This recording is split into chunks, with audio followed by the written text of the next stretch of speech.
You're Locked on the New York Rangers, your daily podcast on the New York Rangers. Part of the Locked On Podcast Network, your team every day.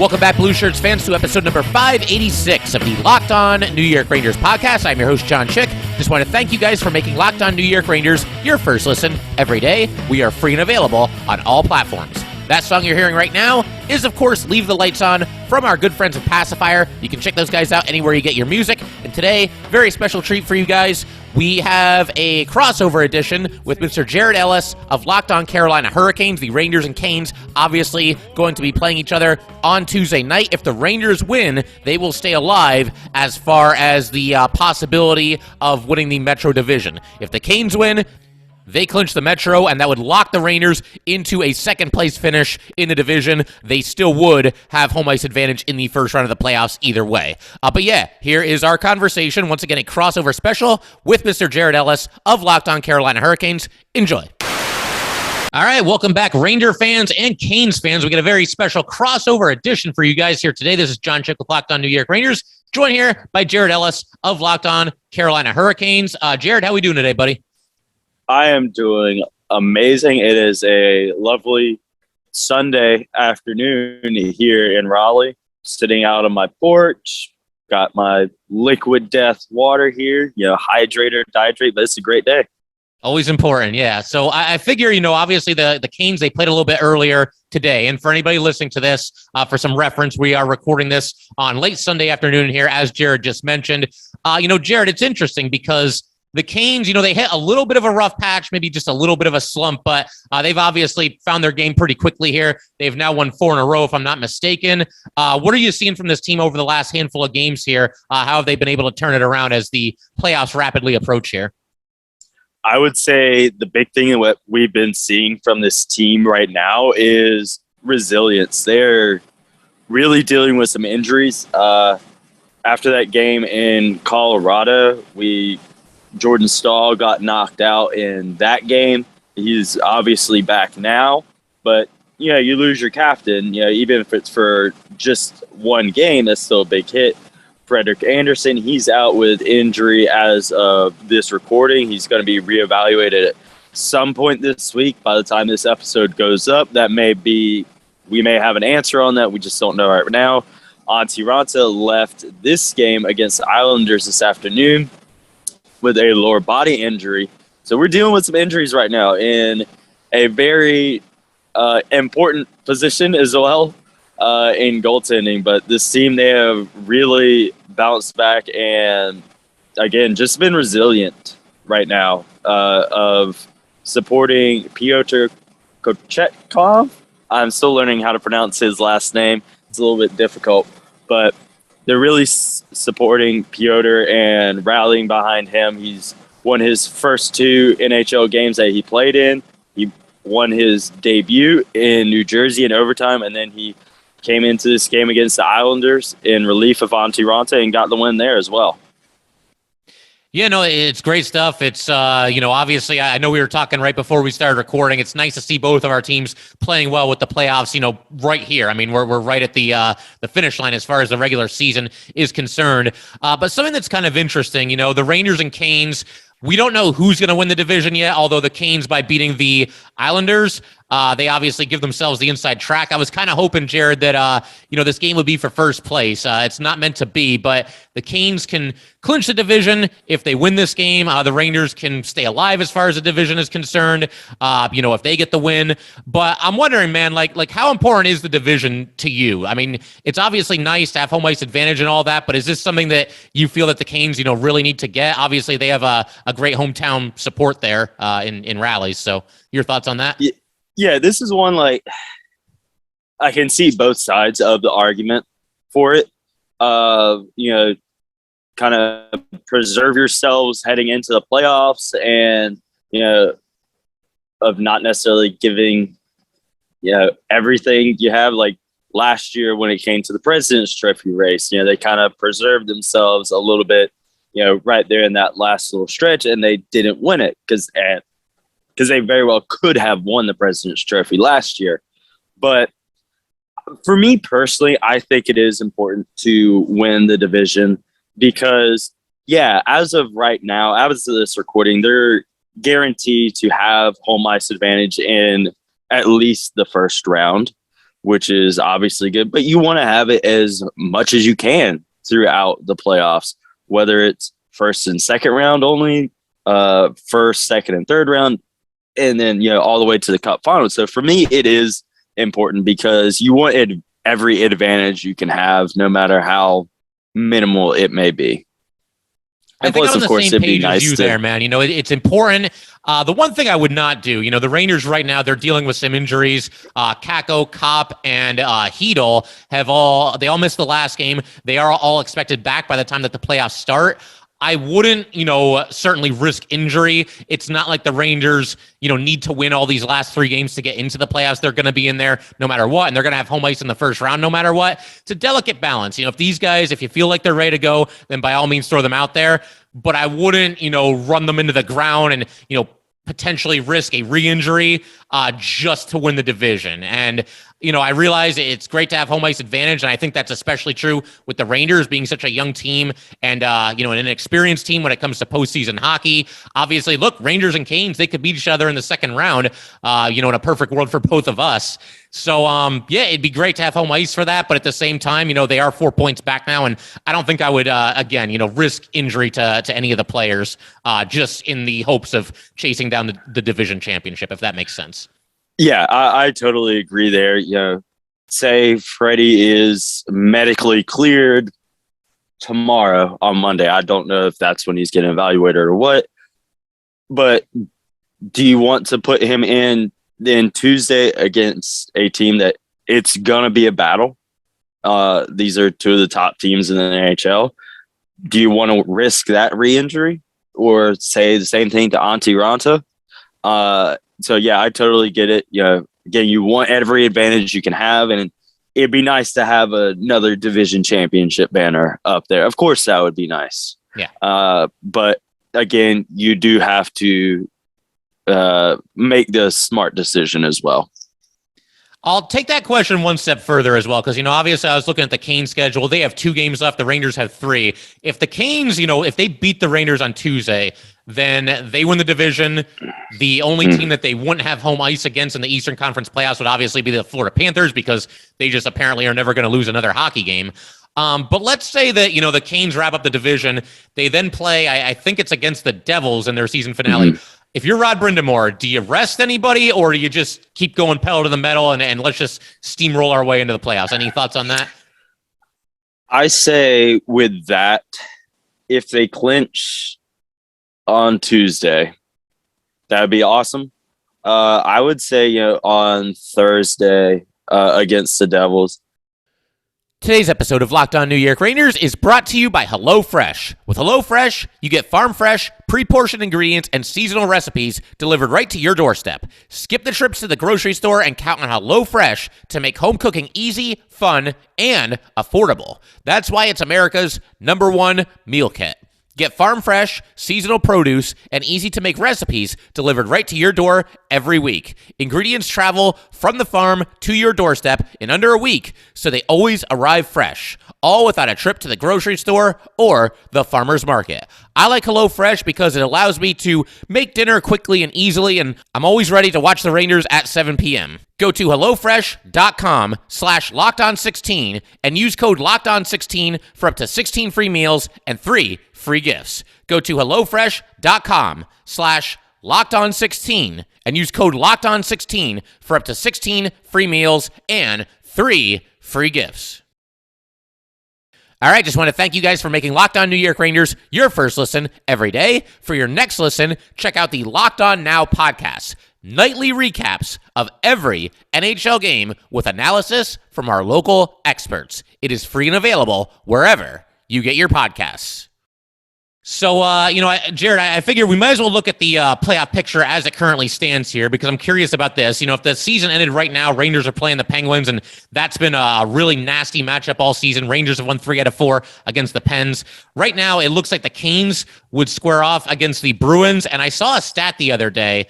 Not only have the Canes won all 3 of those matchups against the Bruins this season, but they have outscored them like 16-1 in those 3 games. So, I mean, is that kind of something that you're looking for? Canes, Bruins, bring it on. Is there any team that you'd like to face, a team you don't want to face? Any thoughts on that? Just potential matchups here.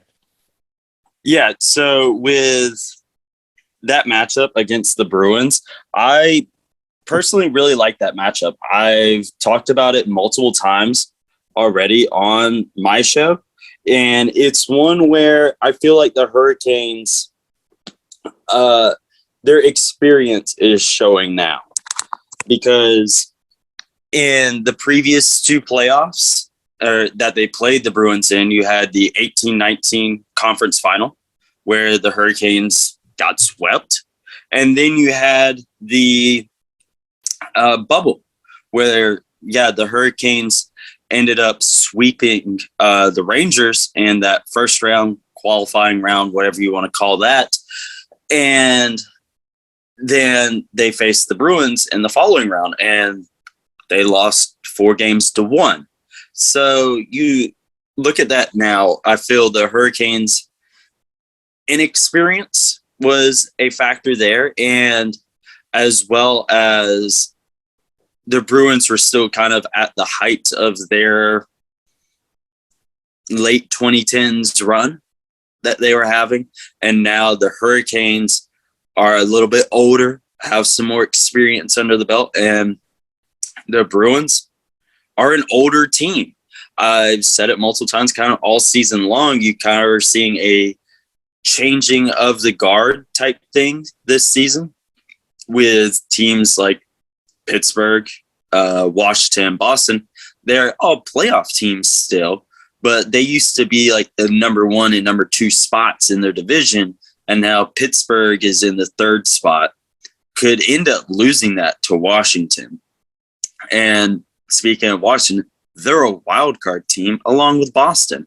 And it's crazy to think about, because, those teams were such heavyweights for so long. And I think, if that happens this year, regular season is one thing. It was great to see the Hurricanes dominate the Bruins like that. But regular season is one thing. Playoffs is a totally different breed. If they can get over that hump in the playoffs, I think that'll be – it's obviously not going to be like winning the Stanley Cup or anything like that, but I think that'll be a good stepping stone almost, or milestone for the team, because of the Bruins giving them such problems in the playoffs before, and to be able to finally knock them out. I think that'd be really, really cool. Yeah, for sure. And it's funny because I remember that series, Jared, obviously the Rangers against the Hurricanes. And, for any Hurricanes fans that are listening to this, I was rooting for the Canes even after they knocked out the Rangers, because I didn't need to see the Bruins, go on some kind of a lengthy run. And unfortunately, the Bruins, like you said, the more experienced team at that time, and they take out the Hurricanes in the round of 16 or whatever it was called that year, the bubble year of the Stanley Cup playoffs. But yeah, Jared, I think you hit the nail on the head sizing up the the different teams in the Eastern Conference playoffs. I mean, there's so many compelling storylines this season.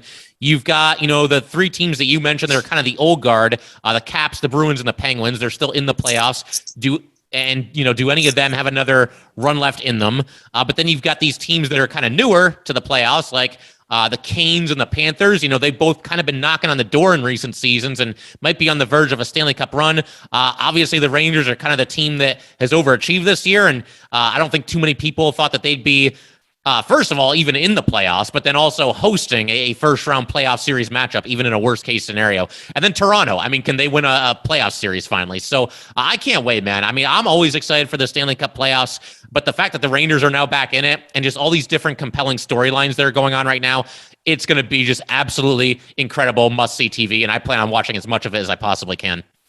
Yeah, I know. Same here. I'm going to watch as much as I can, no matter how much moving around I have to do to watch a game, whether it's at work, at home, or what. I mean, I obviously had to relocate during this recording.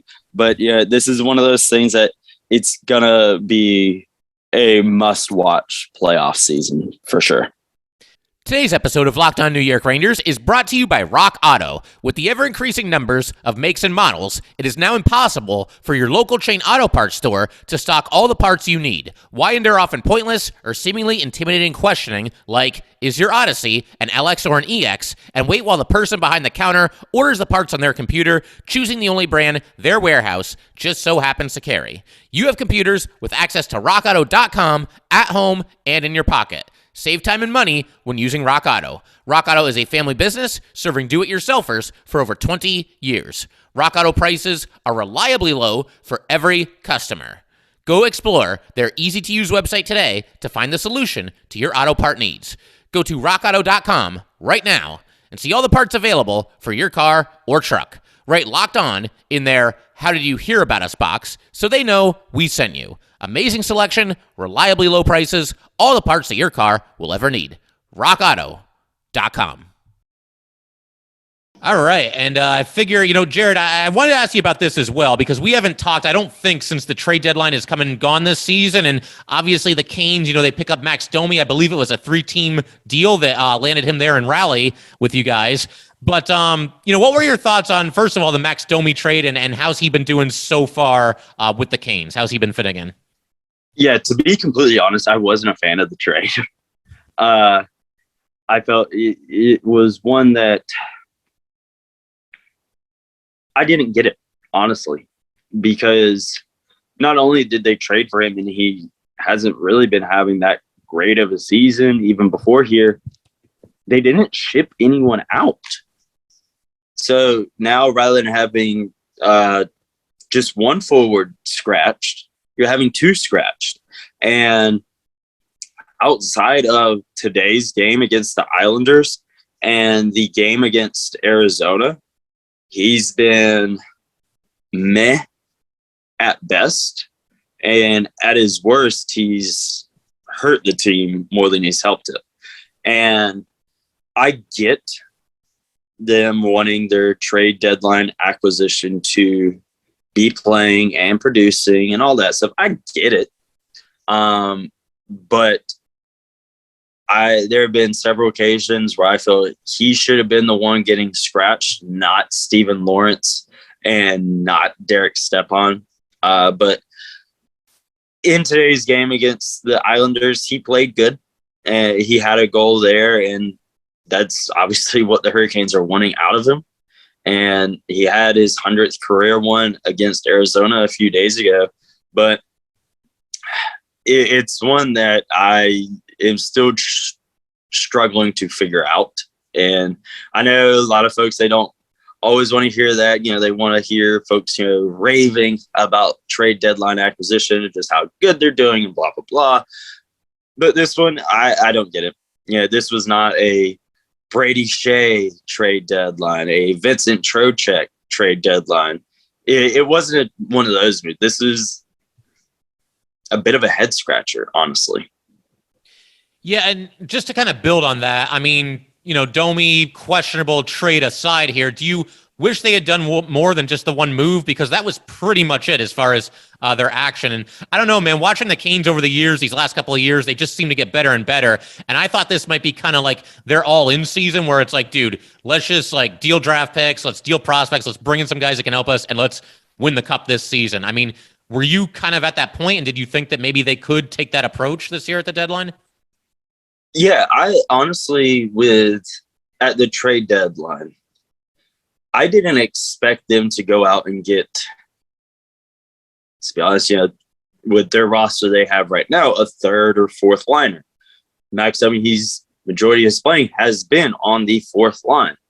I expect them, if they were to do anything, to either go out and get a legit goal scorer and someone that could maybe bump someone down in the lineup, honestly, and really go out there and score a bunch of goals, because it's really since the beginning of March the Hurricanes offense has been kind of hit and miss sometimes. There will be games where they go off, but then there'll also be games where they can't get anything going at all.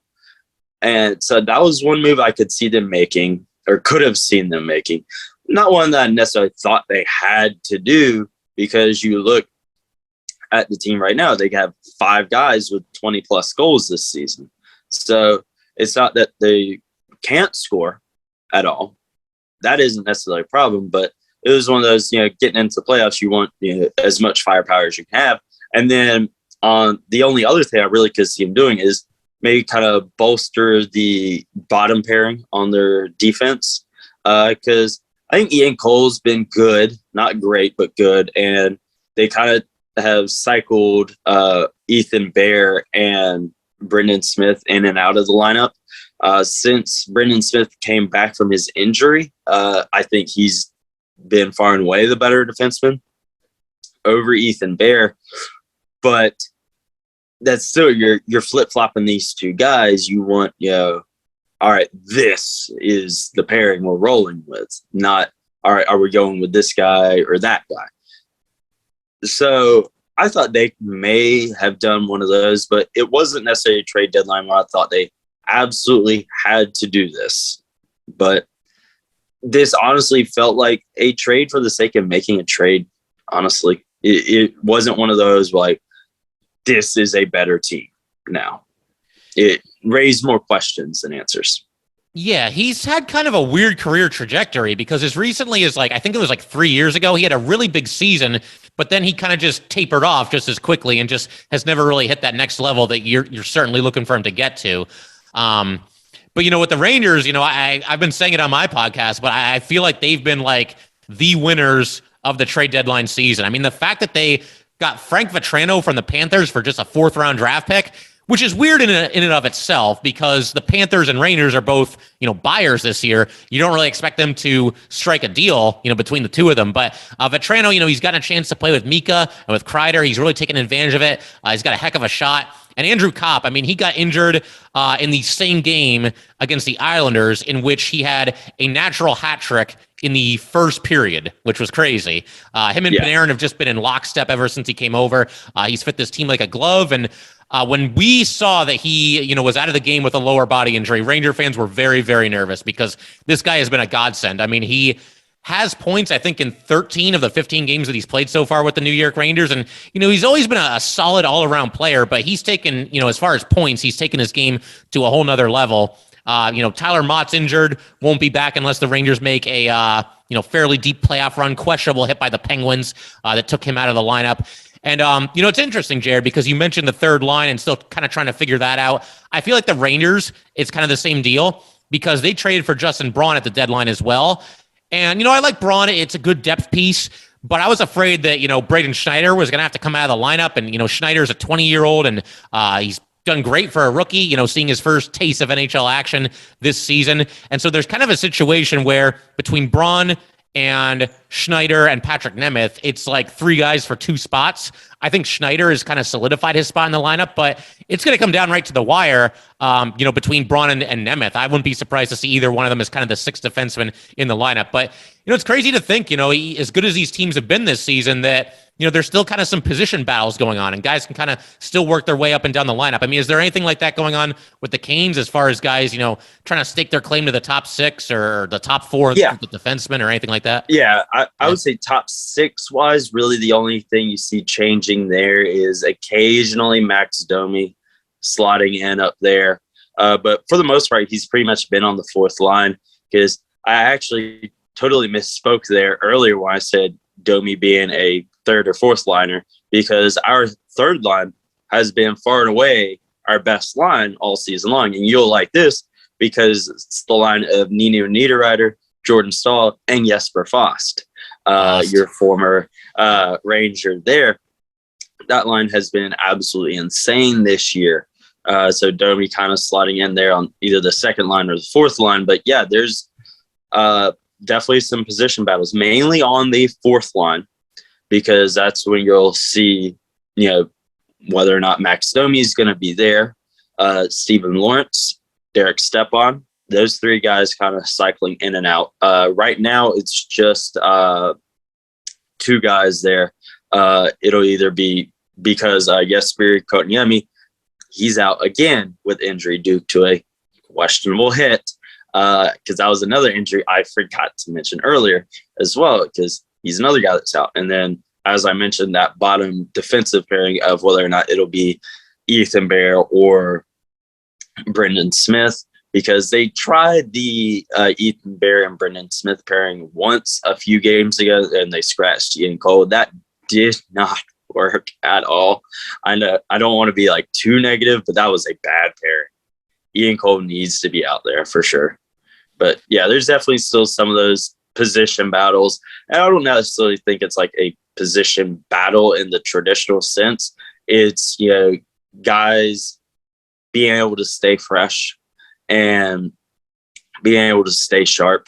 But it is definitely kind of interesting because you have a guy like Derek Stepan who, for the most part, whenever he's been in the lineup, I think he's been really, really good. And he's definitely been one like, why are you scratching him? He just played previous game and he played awesome. Yeah. Or there's been the same thing with Stephen Lawrence as well. But they know more than I do. So. Yeah, I'm glad to hear that about Derek Stepan, man. He was always one of my personal favorites on the Rangers. And, I know you got about 10 former New York Rangers there, but man, I want to see him in the lineup. Or maybe I don't, because actually if the Rangers and Canes play each other in the second round, I guarantee you Derek Stepan is going to do something big in that series. He was always a big-time playoff performer for the Rangers for sure. Yeah, he's definitely been a very welcomed addition here on the team this year, really adding some veteran presence. Just a really good blend of guys that have been around for a long time as well as young guys as well. I think the Hurricanes have a really good blend this year, and I think that's been what's really helped them out this year. They got a good blend of guys. They got, rookies out there like Seth Jarvis. He's 20 years old. He's absolutely killing it. You got guys like Jordan Stahl, Derek Stepan, Ian Cole that have been around for forever and a day. And then guys that are kind of just inching to their prime or in their prime, with guys like Jacob Slavin, Brady Shea, Sebastian Aho, Andrei Svechnikov. They got a really good blend going on this year. And actually, with their win against the Islanders today, they tied the franchise record for points in a single season. All right, once again, a big thanks to Mr. Jared Ellis from Locked On Carolina Hurricanes for teaming up for this very special crossover edition here. Big thanks to you guys as well for checking out the Locked On New York Rangers podcast, your team every day. That will pretty much do it for today, though, guys. Once again, if you'd like to get in touch with this podcast, please send an email to lockedonnyrangers@gmail.com. Once again, that is lockedonnyrangers@gmail.com. And definitely give us a follow on Twitter as well, at @LO_NY_Rangers. Once again, that's at @LO_NY_Rangers. Thanks again, guys. I'll see you next time. Thanks again for making Locked On New York Rangers your first listen every day. Now make your second listen Locked On NHL.